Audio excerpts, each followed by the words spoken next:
Hello mga brother. Magandang araw mga brother. Welcome back to my channel, sa ating mumunting channel. Ngayon, nandito na naman ako, nagbabalik ang inyong brother.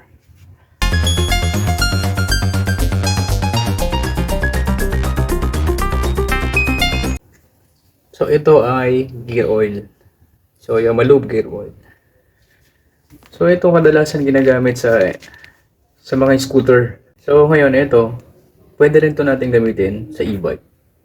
Sa mga may e-bike dyan, mga brother, i-share ko sa inyo kung paano magpalit ng gear oil sa ating mga e-bike. Itong Yamalube na to, pwede rin itong gamitin mga brother. Ituturo ko sa inyo kung paano. Yan mga brother. Ayan, kung makikita natin siya. Kung makikita nyo, ito yung pinaka gearbox natin. Yan. Diyan natin ilalagay yung langis. Yan, may langis din yan. Ang pinaka drain, ang pinaka plug niya, lagayan ng langis is nandito. And then yung drain niya nasa ilalim. Ayan, kung makikita nyo mga bro. Ito. Yan, yung buo na yan yung gearbox natin. Yan, dapat i-check din natin yan sa may mga e-bike. Panoorin nyo itong video natin. Yan, nakikita nyo meron ng mga leak siya. Yan. Yan. Ibig sabihin yan, pagka ganyan mga brother, kulang lang sa higpit yan. Higpitan lang natin itong mga bolts na yan. Higpitan lang natin yung mga yan. And then linisin natin. At palitan natin ng langis. Yung gear oil niya. Yung nasa ibabaw na yan, ito, dyan kayo maglalagay ng gear oil. And then dito nyo naman siya i-drain. Dyan nyo siya i-drain mga brother. I-drain natin siya and then lilinisin natin yung makina niya. Yan, medyo madumi na siya. Yan.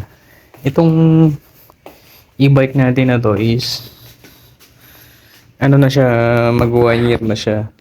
Pero goods pa rin. Ito yung brand niya. Yan, yung brand ng e-bike natin. Actually mga brother, ito, pag nabili nyo tong ganitong e-bike, walang ganito. Walang harang. Ganyan lang siya. Ito lang. And then yung harang niya dito is yung plastic. Yung plastic na ganito. Ang ginawa ko, nilagyan ko na siya dito ng harang. And then nilagyan ko nito. Dahil pag nakababa itong trapal na to, mga brother, is sumasayad dito. Sumasabit sa manibela natin. Yun. Kaya nilagyan ko siya ng ganito and then ito. Yun, mga brother, yung e-bike. Yung e-bike na to, very useful din siya. Mamalengke ka, hindi mo na kailangan mag-tricycle. Hindi mo na kailangan ng maglalakad ka ng palabas dahil meron ka ng e-bike.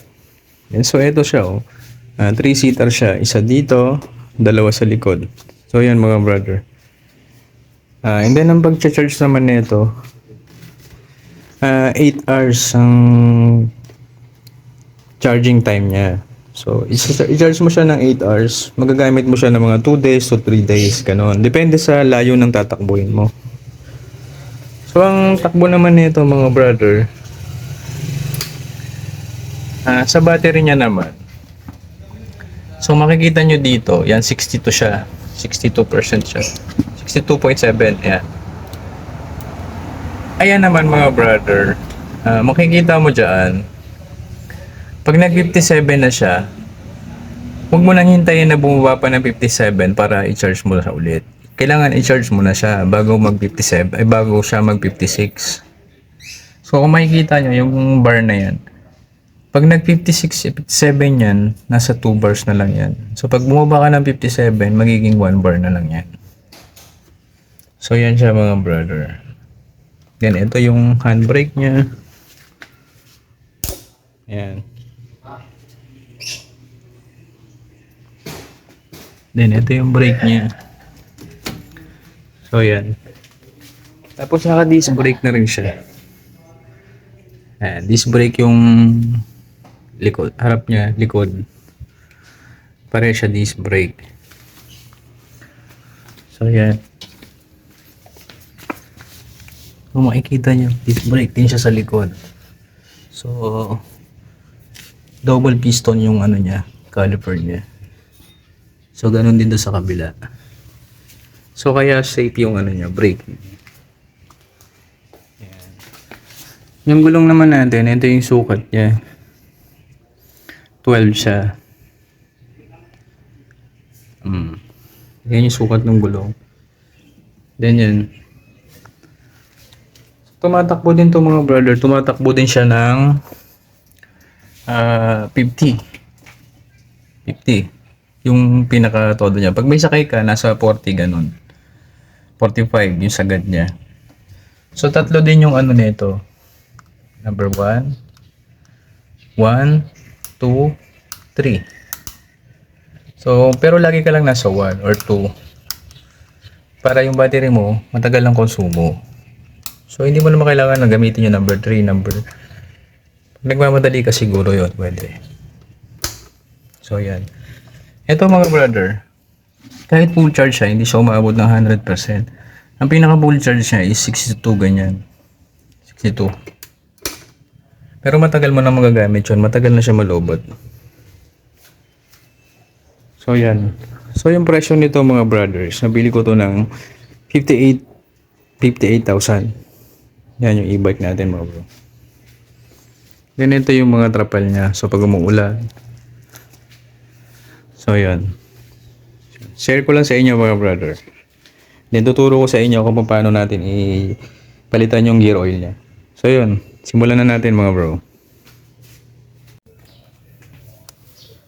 So ito mga brother, sisimulan na natin. Kuha rin tayo ng ganito sa ura natin. So una natin bubuksan itong ibabaw. Nakikita ba? Nakikita? Ayan. Kung nakikita nyo, ito unahin natin itong ibabaw. Yan. Yan. So counterclockwise ang ikot niyan mga brother.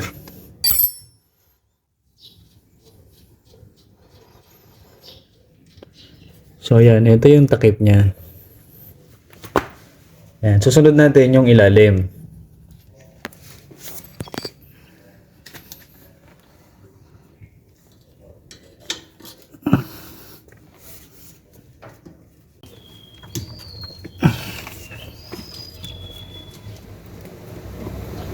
Yeah.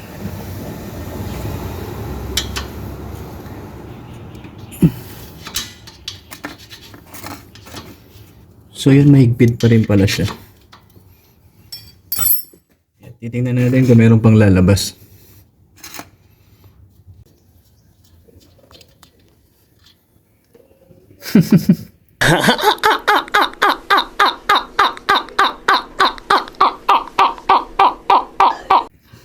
So yan. So yan mga brother.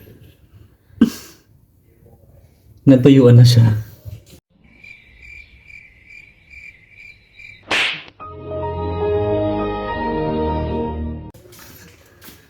So, huwag nating hayaan na mangyari sa inyo yan.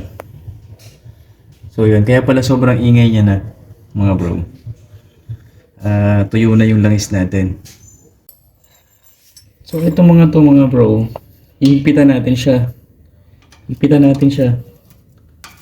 So size 8. So wag lang masyado mahigpit. Yan. Pag lumagatak ng ganun, ibig sabihin nag-lock. So ibalik na natin tong lock.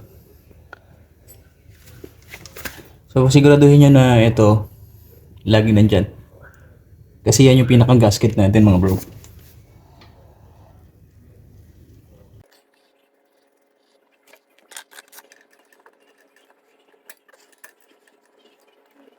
Yan. So hindi kailangan ng sobrang higpit. Then ito. So ang ilalagay natin dyan mga bro is 120 ml. So ang isa nito is nasa 100 ml. So So, babawas pa tayo dun sa isa ng 20 ml.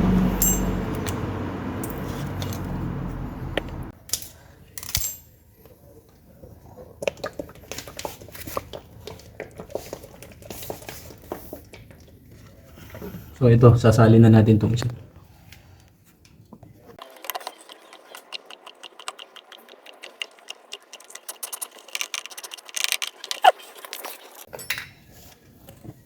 Ayan, kukuha tayo dito ng 20 ml.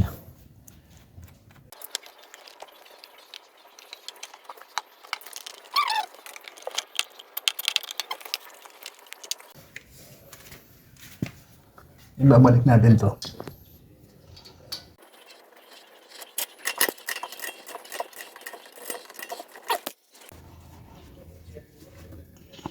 So, kakapain nyo dito kung mayroong tutulo. I-check nyo siya kung mayroong maglilik. So, yan.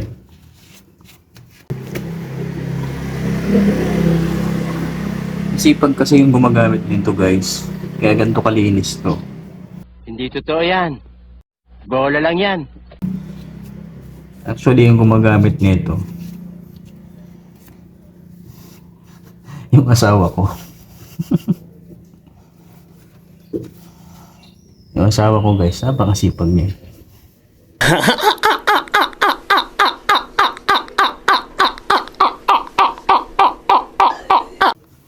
Ang linis ang gamit. Tingnan nyo naman, no? Oh, yan.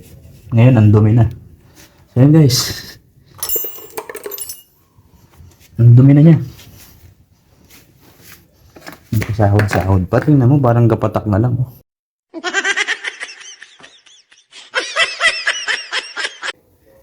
Ang daming lumabas sa gearbox natin. So yun mga brother. Thank you for watching and then maraming salamat sa mga sumusuporta.